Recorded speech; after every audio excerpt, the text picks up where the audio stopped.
एक दफ़ा की बात है कि बहुत दूर एक बादशाही मुमलिकत में एक राजकुमारी रहती थी जिसका नाम सिफ्रा था। राजकुमारी सिफ्रा के पास एक ऐसी कुव्वत थी, जब वो किसी को छूती तो उसे मीठे ख्वाबों की आगोश में ले जाती। हर रात राजकुमारी सिफ्रा महल में चहलकदमी करती और उसके बाद अपनी रियासत में घूमने के लिए जाती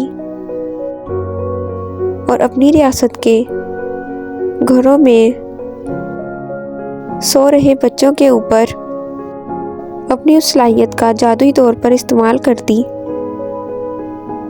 और उन्हें शहद की तरह मीठे ख्वाब देने की दुआ देती। एक रात जब राजकुमारी सिफ्रा महल के बाग में से गुजर रही थी तो उसने एक आवाज़ सुनी। वो इस आवाज़ का पीछा करते हुए एक परी के पास जा पहुंची जो अपना घर भूल गई थी।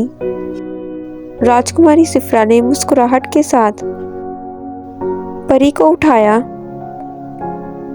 और उसे दोस्ताना तरीके से गले लगाया और उसे कहा, फिक्र ना करो छोटी सी परी, और कहा, फिक्र ना करो, मैं तुम्हें तुम्हारे घर तक पहुंच जाऊंगी। जैसे ही सुबह हुई वो दोनों मिलकर उसका घर तलाश करने के लिए निकल पड़े। जब वो एक जंगल में पहुंचे तो राजकुमारी सिफ्रा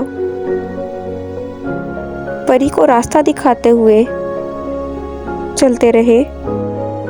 जब वो जंगल के किनारे पहुंचे तो वहां से परी को अपना घर नजर आया।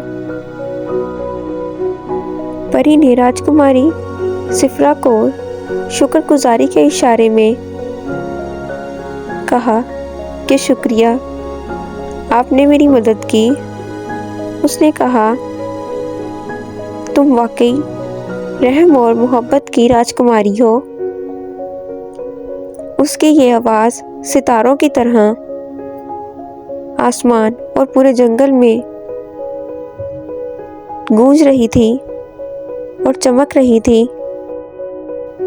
अपनी आंखों में खुशी की चमक के साथ राजकुमारी सिफ्रा ने परी को अलविदा कहा और परी आसमान की तरफ गायब हो गई।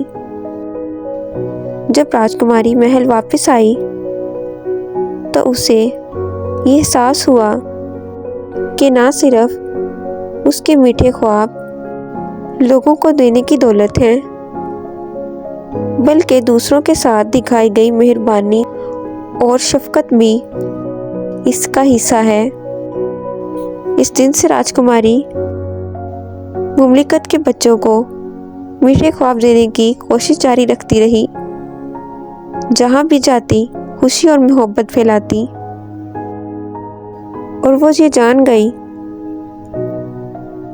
कि मीठे ख्वाब वही होते हैं जो दोस्ती, मोहब्बत और शफकत से भरे होते हैं।